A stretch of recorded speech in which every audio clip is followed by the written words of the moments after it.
This episode of Going Forward is brought to you by Optimizer, an award-winning PPC management tool used by advertisers worldwide. Save time and boost the performance of your PPC campaigns on Facebook, Amazon, and Google or Microsoft. Get a 14-day free trial at optimizer.com/go/VIP. Welcome to Going Forward, where inspiring conversations with leaders and entrepreneurs shape tomorrow. Dive into the depths of their journeys, the hurdles they've overcome, and the insights they bring to the future. Let's get moving right here, right now on Going Forward. Man, I'm excited. I got my good friend Jim Doyle here on the line with us today for an episode of Going Forward for Going Forward Nation. But before we actually even got on the call and started recording, I told Jim, I feel like my parents are coming over and I got to clean up when I'm talking to Jim, just to be able to get ready, man. Jim, I'm going to tell these folks a little bit about you, man, because I think, your resume and your career, it deserves to be told. And, for you guys out there, I first met Jim when I was actually in broadcast television years ago. And this man has left a mark on me. His quotes, the theory of the glasses, we'll talk about all those things. They've left a valuable mark on me and my career, and also they've affected my team. So just to tell you a little bit about your value, Jim, and what you bring to the table. Jim has been around, man. He's been around. He's traveled this country from market to market, and during his advertising and broadcasting career, Jim has owned an advertising agency. He was director of sales for a TV group, a co-owner of a radio station in Rochester, New York. He founded Jim Doyle and Associates back in 1991.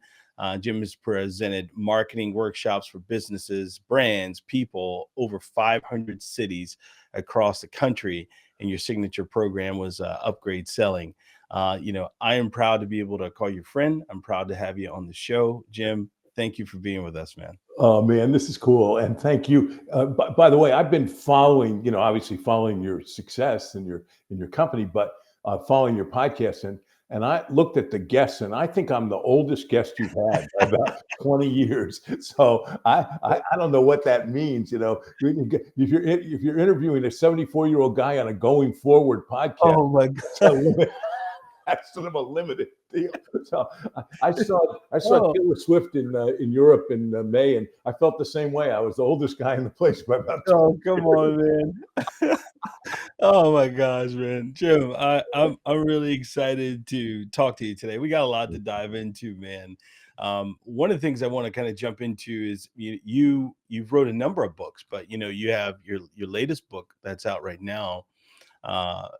Selling with a Servant's Heart, man. You've written books before, but what inspired you to write this book? What inspired you to do it? Well, I think probably like 1,000 other people, a high energy guy gets shut down from traveling by the pandemic and says, what am I going to do now? Yeah. So, but actually the backstory is sort of, I don't know, interesting to me, I guess. I get quiet every morning, try and get some quiet time and meditation. And during one of my quiet moments, I actually got the title of this book, and I actually stopped and wrote it down, which I seldom do. It was called Selling with a Servant Heart. And so I wrote down that title. And over the next couple of months, as I would talk to people, I would say, hey, I have this idea. What do you think? Mm-hmm. And it really seemed to resonate with people. And then I would say to people, well, who do you know that sells that way? And so I was able to find, through friends of mine who would tell me about different people, 35 of the most amazing and most successful salespeople I'd ever met in my life. I hope I was on that list, just saying. So I interviewed them, and for the next book, you'll be in the sequel. So I interviewed them to really find out what makes them tick. Mm-hmm. And then out of that, I was able to sort of create some lessons that I thought were consistent with every one of them, and that really seemed to capture a different way of selling. And I'll give you just a 10-second definition. I think that people say, what is a servant heart seller? Yeah. And to me, it is all about how you define winning. So I am fiercely competitive. I love to sell. And for a long time in my career, I defined winning as making a sale. Anybody who's listening or watching this podcast who's been in sales knows that feeling of getting in the car and going, yes. Said, Yeah, yeah. yeah. Here's what I've learned. Servant heart sellers define winning in a different way. They define winning as making a difference for their customers. And so, hey, they love to make sales and they Yeah, love to be yeah. successful and they make a lot of money and they enjoy the fact that they make a lot of money. But they define success differently than most salespeople do. It's all about how can I make a difference for my customers?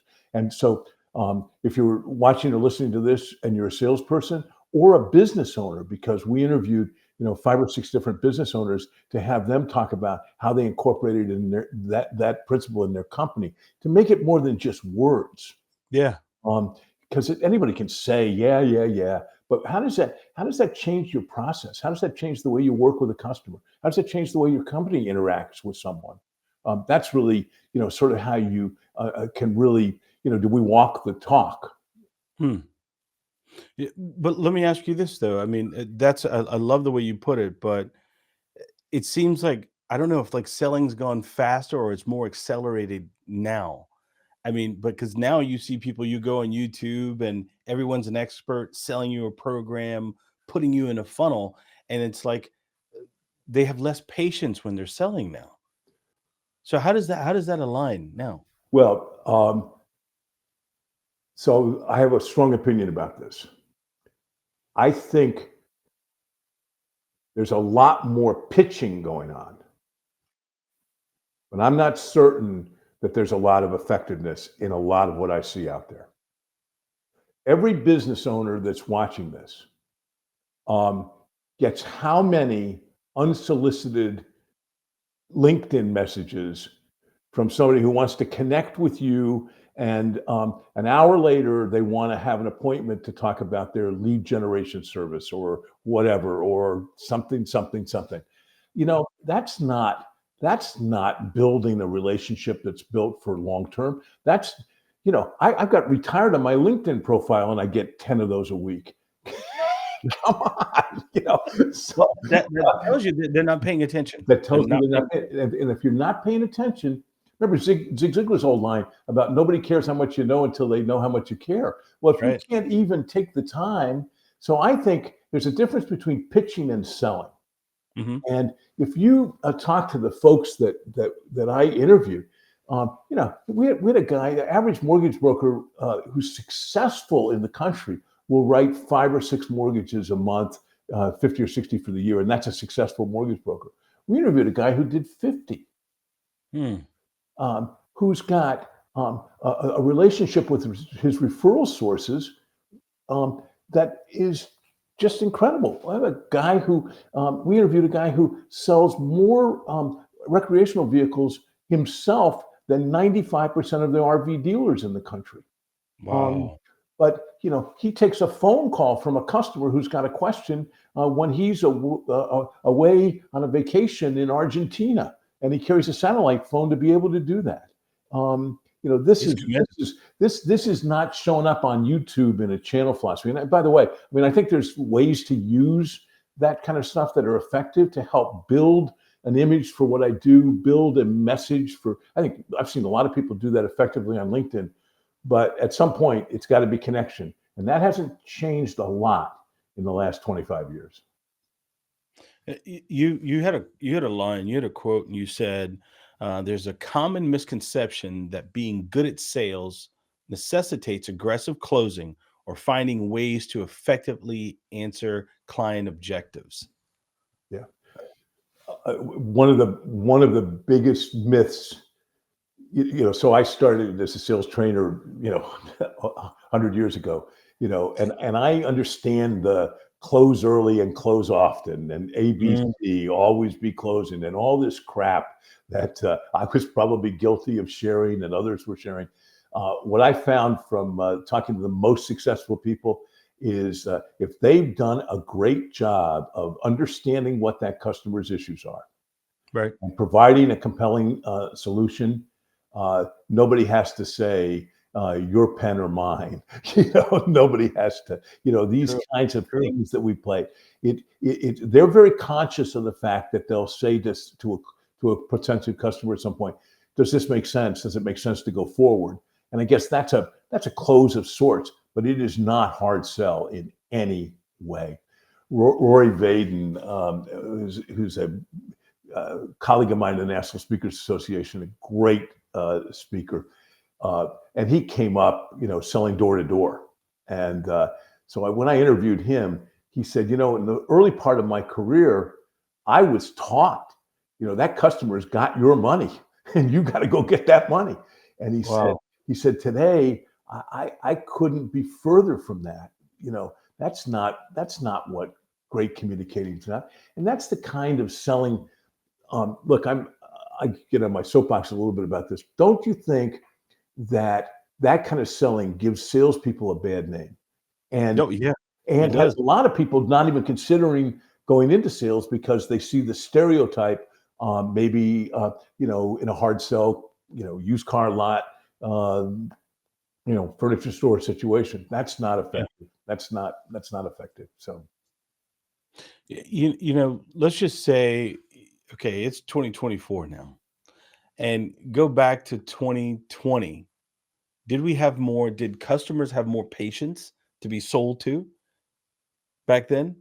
Well, Or but or was it we just sped it up ourselves to say, okay, now it's 2024. I don't have time. I need to go right in, go straight for the kill, you know? Well, you're asking a lot harder questions than you did the last time. Uh, no, uh, so this is an observation and opinion. I think there's more clutter than there was in 2020, Mm, more noise. And so it becomes more important to break through the noise than it ever has before. yeah. Um, and isn't that also true in advertising? That it's more important in advertising to break through the noise because the more noise there is, the more difficult that is. I happen to believe that that is an extraordinary advantage for people who adopt the principles of servant heart selling Right. because they break through the noise because they care. Now, do they get to every client as fast as they'd like? Probably not. Are Mhm. clients more defensive than ever and busier than ever? Absolutely. Yeah. Do they have to be more effective? Yes. But when they get to that point, they can distinguish themselves from somebody else very, very quickly. I don't think I think that's still significant and could actually turn into a customer advantage, an advantage for a salesperson today. No, I agree with you. How about for those people who are how do I put it? I think I call them like impatient. I've seen some salespeople or even gotten resumes where they're in sales. They've been to 4 companies in a year or in 3 years, right? And it's almost like their average tenure at a company is 11 months, 12 months, and then they leave. Where it's almost like that's not enough time for you to even learn the company that you're with. Are you seeing less experienced sellers now? And could that be the reason on why some customers are like, you know what, I don't like the approach. There's no connection. That's not what I'm used to. Do you think sellers are less experienced than they were before? Well, I think certainly in a lot of industries, that has to be the case because we've had such a difficult time recruiting. Yeah. Um, but um, I would fault leaders in that. One of my favorite lines is the line that says, "When a ship misses the harbor, it's seldom the harbor's fault." So, so I when you think about who's sending these people out unprepared, who's not traveling with them to understand how they are effectively dealing with a customer, I got to fault managers on that too. And I look Yeah. at managers are a beleaguered group, and that job isn't any easier, probably harder than ever. But we've got to make sure our people go out and be prepared, no matter what we're selling. Jim, how did you go from that point? I don't know if I ever asked you this, where you were in sales at one point, and you went to kind of the consulting part for sales, and also for salespeople and business owners. How did you make that transition yourself, and then why did you do it? So there's two answers to that that'll answer your question too, and they're both true. Answer number one is that this is what I always, going to be a trainer and working with sales teams was what I always wanted to do. It was Mhm. a dream from a day that I had heard a guy do that and went, oh, that's cool. Yeah. And so that's answer number one. Mhm. The second answer, equally true, is I was a partner in the radio station. The format change didn't work. The partnership blew up. I got fired by my partners. I lost $1 million, and you too can be a sales trainer.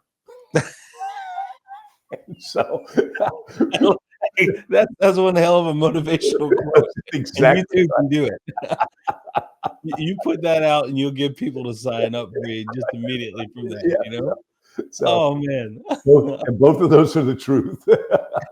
But, you mentioned, like, how loud things are now, and my question is, like, does the theory of the glasses how does the theory of the glasses apply today? Because there's more glasses, there's a lot more glasses, and then how do people stand out?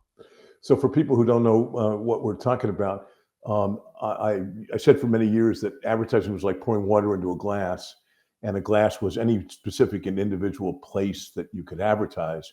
Mhm. And um, the and the whole idea was not to try and fill up too many glasses. In other words, concentrate and dominate. Be Yeah. more dominant in certain places. So I think that it is it's still relevant, um, with a little bit of a caveat, that none of the glasses in traditional media have the same level of reach that they used to have. So you probably need, where you might have had one, you might need three now. But once you Mm. pick a place, I still think it's very relevant. What we're really talking about is trying to figure out, and that's why people hire guys like your company, trying to figure out how can I how can I get enough frequency to get above the noise? The glass principle, in its simplest form, is just a way to say we need, rather than reach 10 people once, or reach 100 people once, it's better to reach 10 people 10 times. Because when I reach 10 people 10 times, I'm going to get above the noise. So figuring out how to do that in any media plan is just more important than ever, because the more noise there is, the more important it is to get above that. I remember back in television, I'll never forget this. It was actually a local person that said this to me back in the day, and I was representing a station that was a kind of a ratings juggernaut in the marketplace, and he said, "Yeah, that's good. You got a lot of people." He said, "But I'd rather talk to them where I can talk to them over and over again versus I can only afford your station once." I had no lines for him No, after that. that's a tough one. Yeah, it was really a tough one, and it was because, 1, I wasn't trying to just sell him, I was trying to sell my help versus trying to sell just, But spot dots, the, the only way you can respond to that is look, um, channel 12, channel 5 is not a TV station. I mean Mhm. that's not a glass. The glass is my 6 a.m. news, my noon news, and I can fill those because I've got more people in that glass than the other guys, two glasses combined. So Yeah. there's a response to that. I promise you, and I haven't forgotten it, even though I'm no longer doing. Yeah, I wanna take it back to one of the stories that you always told, about, Len's Trucks in Oh yeah, Fond du Lac, Wisconsin, I think it was called, right? And you had said how they just focus just on trucks and their right, sales changed. They were a pre-owned car sales place, and they just had just focus on just one message, right, right? And then you mentioned there was a personal injury lawyer out in Buffalo, and he said, we sue we sue drunk DUI drivers. or Yeah, yeah, yeah, something like we sue drunk drivers.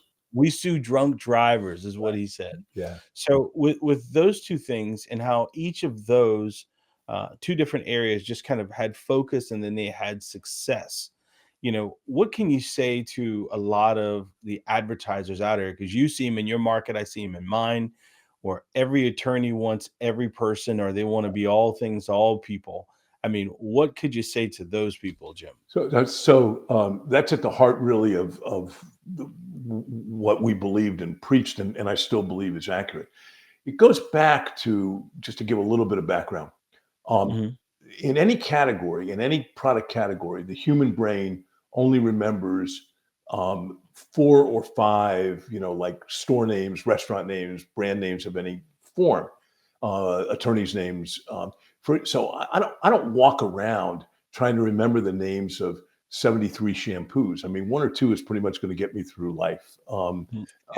And so um, I'm coming in to compete in a market, and I'm competing with many of the lawyers that would listen to your show are familiar with the Morgan and Morgan guys. John Yeah. Morgan, who started in Orlando and now has up in Boston, is all over the country. John Morgan comes in and buys market share. He spends. I always tell people Massive amounts. he believes more in advertising than I do, because I've never spent my own money the way that he spent his money to on advertising. So he comes in and buys market share. So I'm, Jim Doyle, attorney at law, and I want to compete with a John Morgan. I can't out Morgan and Morgan. I've got to find a smaller playground to play in. So whether it's big truck accidents, we sue drunk drivers, railroad crossing accidents, car accidents, motorcycle accidents, and so I don't think you can be all things to all people unless you're Yeah. one of those top two or three names in the market. Now, if you're one of Mhm. those top two or three names in the market, you can be. Morgan & Morgan spends enough. Morgan & Morgan is the McDonald's of the law business. They can sell breakfast, lunch, and dinner shakes at St. Patrick's Day, and chicken McNuggets. But if you're Yeah. if you're Chick-fil-A, you better do chicken. You better, Right. so if you're not one of the major players, you're going to be way further ahead to be a niche. But some of these guys would ask you, "Okay, I'm not a major player, but how do I become a major player?" You become a major player by attacking a market narrowly, not broadly. Mm. So and you can see the consistency of uh, the principle of focus and the glasses in the media strategy, but it's more important than that. It's actually in what's the creative strategy and my approach to the marketplace. So five carpet stores in a market, and one of them hangs their hat on a 5-day return, if and they Yeah. call it the walk on it guarantee. And so you walk on it, 5-day return. Another furniture store in Wisconsin is the home of the 900 recliners or something like that. I mean, they just have found little ways to attack a market, but Mhm. but those become the point of entry. Those become what people come in for, and then they grow from there. I'll never forget that one quote you had. You said, "The more scarcer your resources, the more narrow your approach You may have should been the be." only person. How many years ago was that? You may have been the only person who took Um, notes. it was I think it was probably over 17 years ago. Yeah, what a compliment. I mean, because you remember so much of that. But generally, what happens is that, and resources are not just money. Resources can be location, can be brand name in a marketplace. Mhm. They can be the amount of money you're able to spend. Obviously, is a resource, and resources are compared to competitors, right? So, Right. what might constitute big resources in one market doesn't even make you a player in another. But you look at but any time that you say, I have scarcer resources, then what I Mhm. want to do is narrow my focus. Hmm. If I have all the money in the world, I can afford to be McDonald's. But most of the businesses I worked with were really trying to get bigger. And the mistake they make, we were talking about this earlier, is when you try to be all things to all people, you end up becoming nothing to everybody, because you don't get above the noise. Has there ever been a hard-headed business owner you had to teach that to before? Oh, that's never happened. I can't tell the story about the market, but there was the other interesting part, as you know very well from the agency business, is Oh, yeah. the reteaching. So we had a Ford dealer who was in serious trouble with his factory because he wasn't making his numbers, Mhm. and we suggested to him focus on F-150s, and we build a tagline around that. We build a creative around that. And he was in a market that was a great truck market, and said, rather than be the fourth Ford dealer in the market, let's be the first name that people think of for F-150s. Similar to the first name you think of for, We Sue Drunk Drivers or that. So it instantly rocks him. He starts becoming the number one F-150 dealer. Within a year, he's now the number one dealer in sales in the market. And this is in a big market with 9 Ford dealers. Yeah, competitive, big time. 4 or 5 years later, he's calling me and saying, I need to have you come talk to some of my team because we've drifted away from what made us successful. And so I'm convinced it's not just persuading the hard-headed business person, it's re-persuading them sometimes after it's worked. So, and look, I think that's all of our nature. Okay, that was good. What's next? Yeah. Look at the name of your podcast, Going Forward. Okay, what are we going to do now? So, right. What's going to be next stop after this? Right, exactly. Yeah. I want us to take a break, and then I want to come be another back. younger guest on your show. Oh, I'm like the Benjamin Button of podcasting, man. I'm going backwards, man. We're going to take a break, and we're going to come right back, Jim, and we're going to talk about where is the attention now and how do we find it. Okay. All right, let's take a break. Hold tight, listeners. We're taking a brief pause. Going Forward, we'll be back shortly with more insightful conversations. Running your law firm is a serious business. When you actually got out of law school, they didn't teach you how to market your business, or they didn't teach you exactly the business of running a law firm. And that's what we do. We want to be able to come in and work with you and your firm so that, one, you can start marketing your firm correctly, coach you on how to get to the next level and where you want to get your law firm. And most importantly, we don't want you to be one of those law firms who are a laughing stock of the community. Don't hire a marketing agency that's going to make you look like a buffoon online or social media and try and make you to be something that you are not. It's time for you to start running your firm the right way. Go to VIPmarketing.com.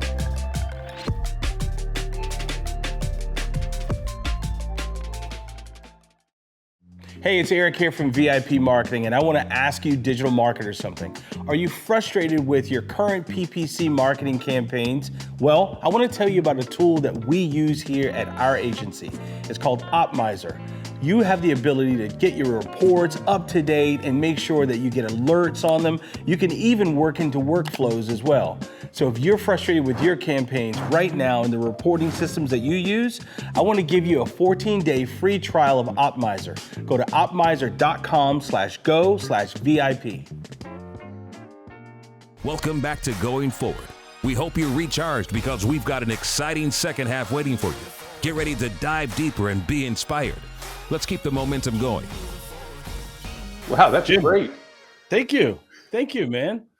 Thank you so much, man. I wanted us to go into, where's the attention now? When you and I spoke, the last time you and I spoke, it was 7 years ago, 2017. We were on the line, and things weren't a big factor as they are now. And a lot of these new medium things, they've really changed the way that people marketed traditionally. So, in your opinion, Jim, where's the attention now when it comes to marketing, advertising? What has people's attention now more than anything? Boy, great question. Does this mean I get to come back in 2031? Yep. All right. I'm going to preserve you. I'm going to book it right now.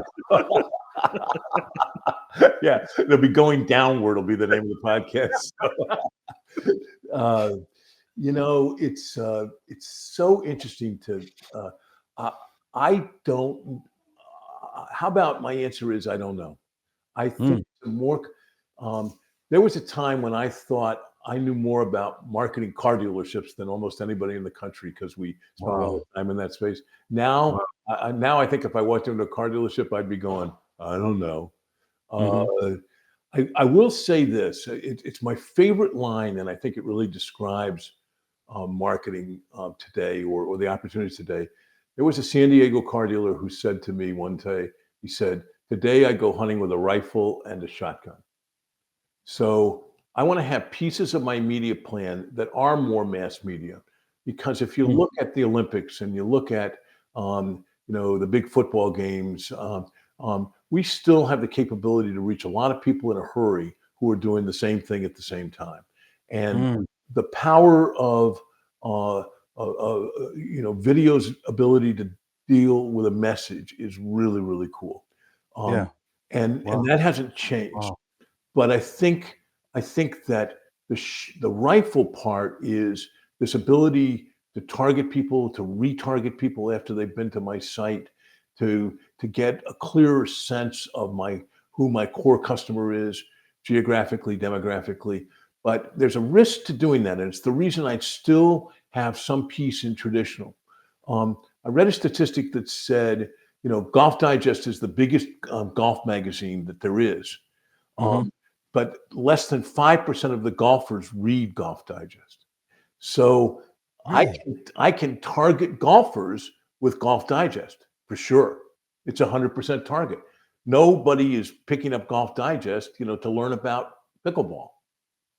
But if I only target Golf Digest, I'm going to miss 95% of the people who play golf. So I've got to Wow. figure out ways. If I want to be a major force, I've still got to figure out ways to talk to a bigger group of people. Man, that's so interesting. I even going back to like the selling days of television, I remember us laughing at the newspaper when they were selling, ad space on their website.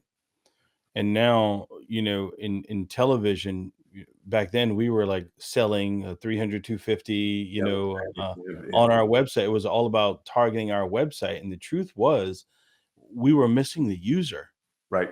We were missing the user. Well, we were carrying forward the same business model, which was we were broadcasting and we were going to be broadcasting on the site.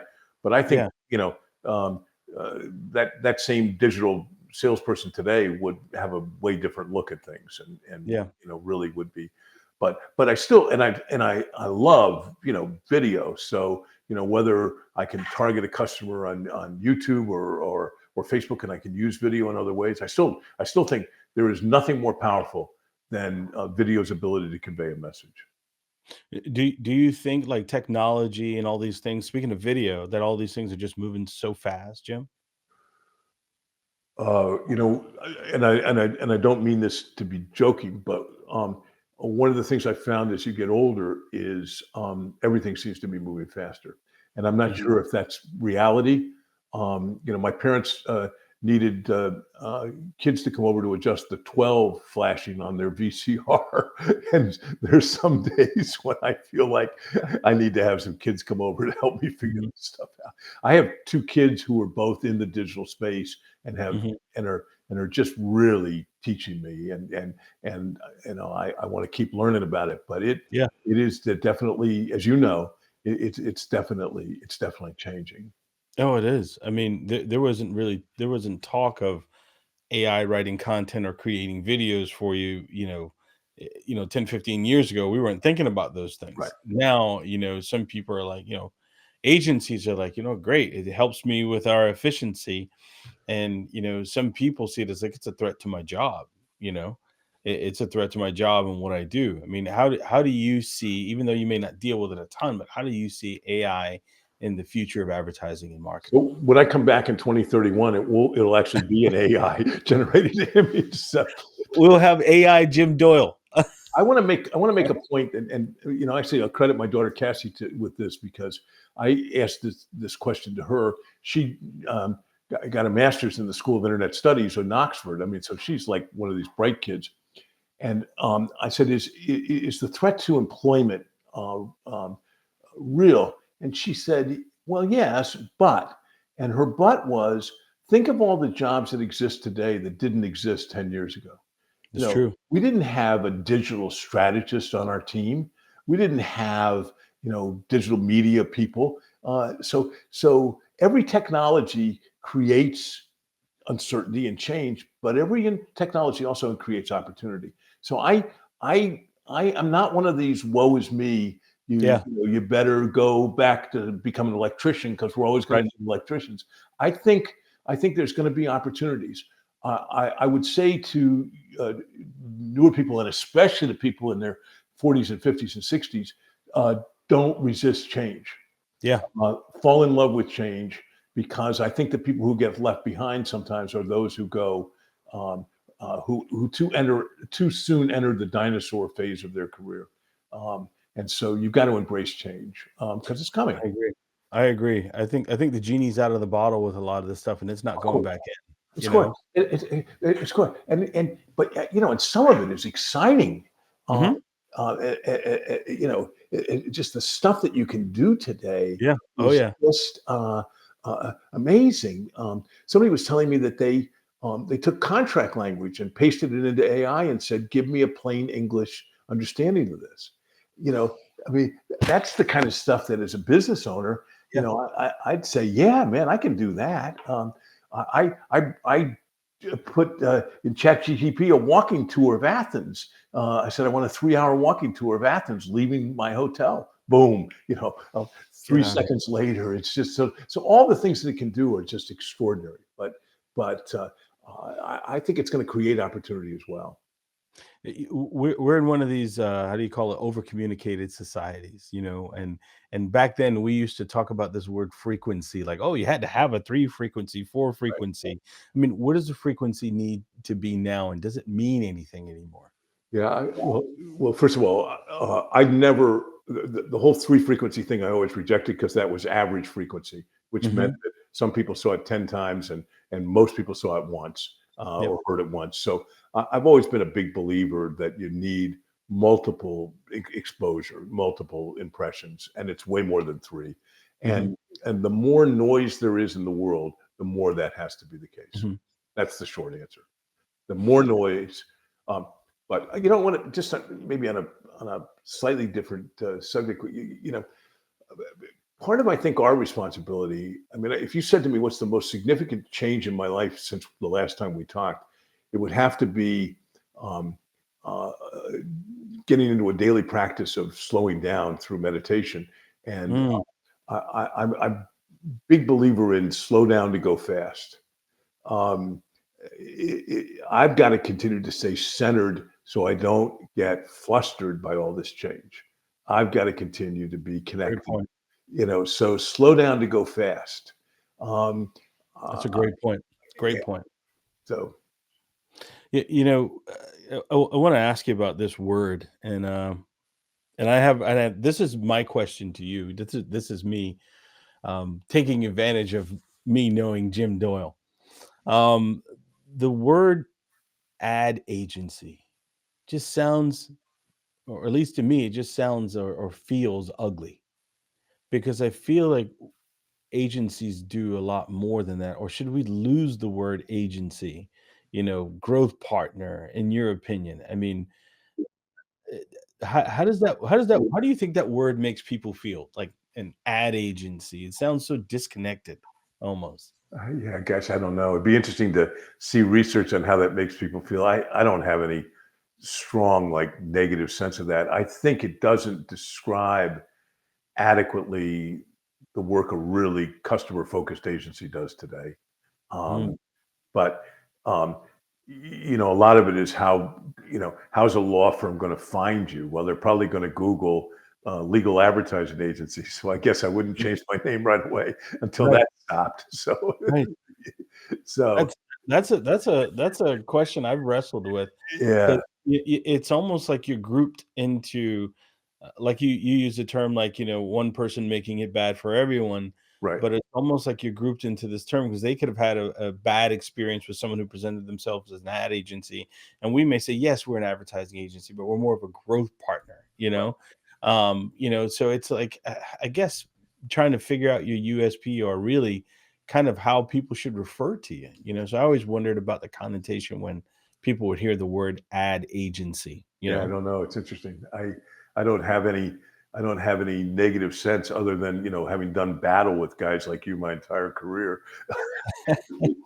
but but no, and I didn't speak to you for 5 years when you went to the dark side. So Oh gosh. no, no, I'm teasing.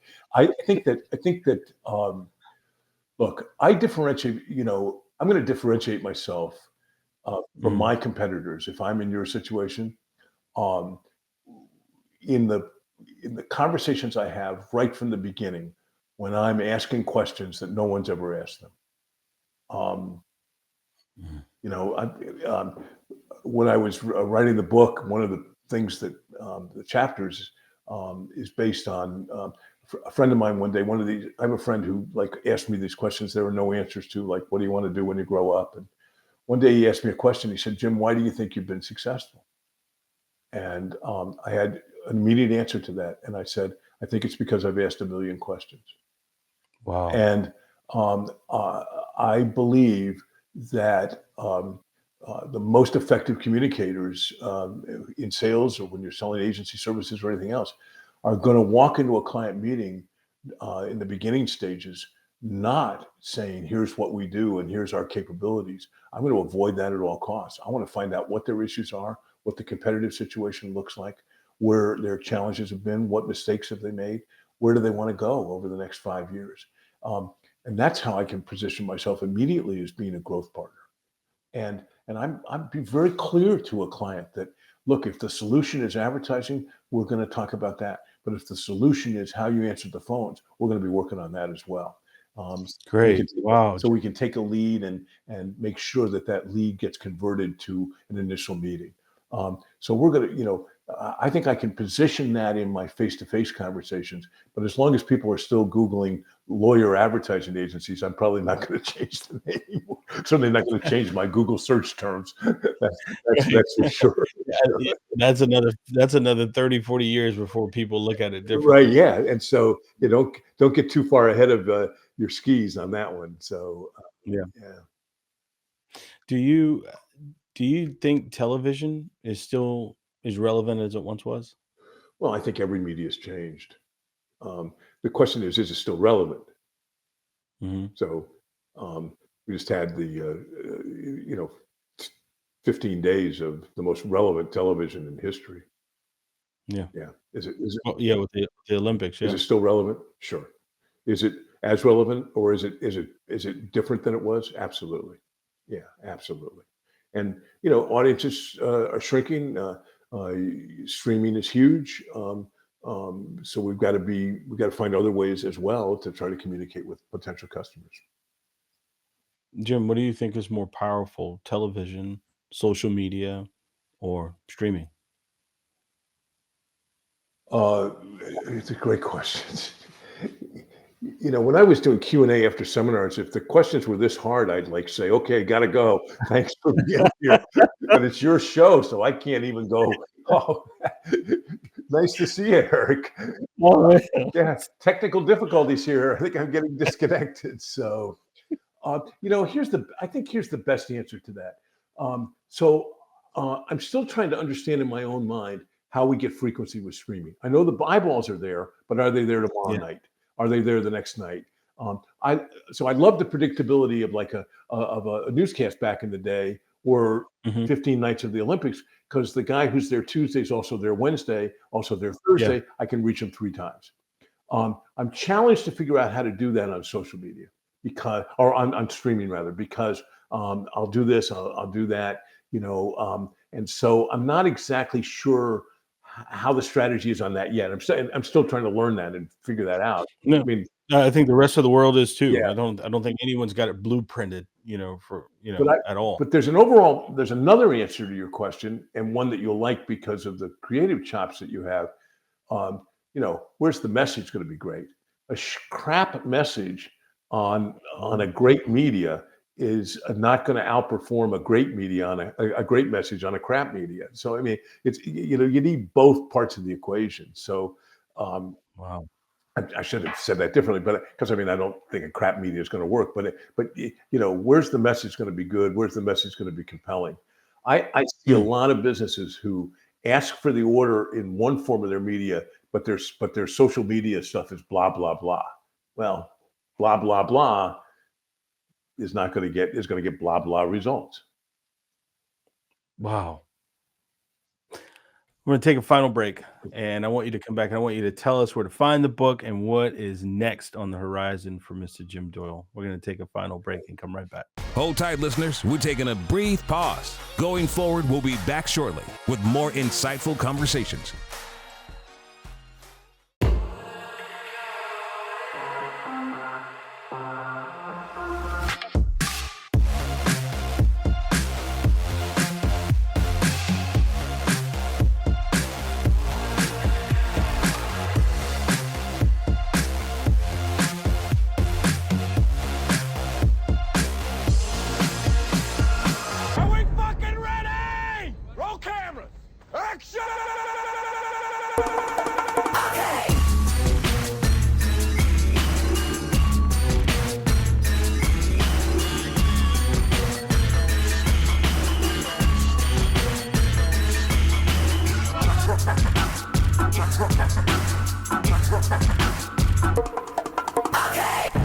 Allow me to reintroduce myself. My name is Hov. H to the O-V. I used to move snowflakes by the OZ. I guess even back then you can call me CEO of the ROC. Ho, fresh out the frying pan into the fire. I be the music biz #1 supplier. Fly it in a piece of paper bearing my name. Got the hottest chick in the game wearing my chain. That's right. That was our final break. Oh man, I love it. man, Love it. you love it, and I love having you, man. What's on the horizon for you, man? What is next? Another book you're gonna tell us about the current book. What's on the horizon, and how can people find you? Well, so I sold my shares of the consulting company. That's part I hadn't sold previously a year ago, and I'm making that transition from who's who to who's he, and, so I Wow, get the blessing of the opportunity to make a difference. Hopefully, I'm trying to make a difference in the homeless space in Sarasota, which is a real passion of mine. And I'm mm, playing with another idea for a book. I'm actually writing it now on sort of thinking about my kids and thinking about life lessons and what are the 10 or 11 most significant lessons I've learned in my life, and then obviously still occasionally selling with a servant heart, and just enjoying that, and so but um, uh, you make money and you have some success, and maybe now I can make a difference. And in one-on-one with guys I mentor, I'm sober a long time, so I get to mentor some guys who are going through that journey and help out in the community, and serve. How can I serve? that is awesome. Yeah, I heard someone say, when you're young, you want to gather, get all you can get.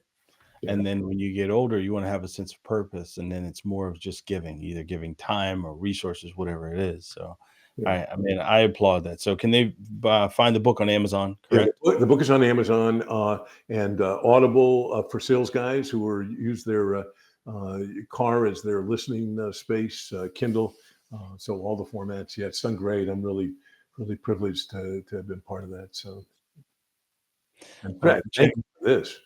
yeah, I absolutely, I could talk to you forever, man. Yeah, this is I great. want to thank you. Thank you. Thank our Going Forward Nation out there and everyone who's going to giving us their most valuable asset. That's your time. It's one thing we can't buy back, regardless of how much money we have. So I thank you for that.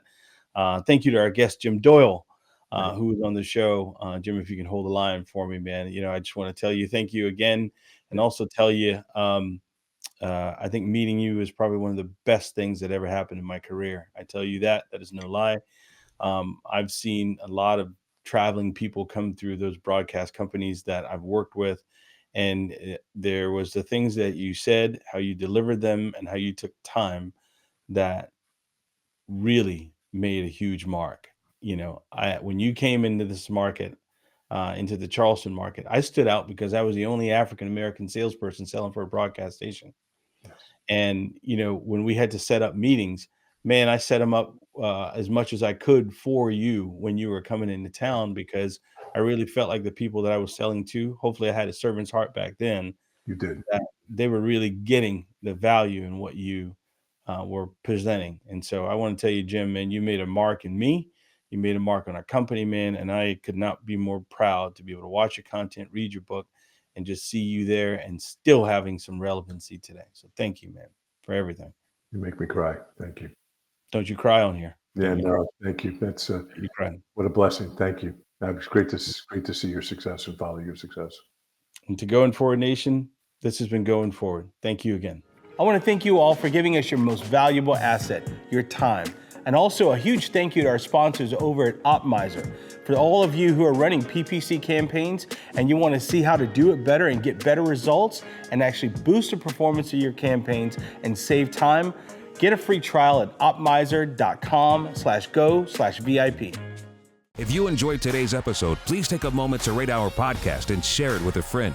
Every share, every comment, every rating propels us forward.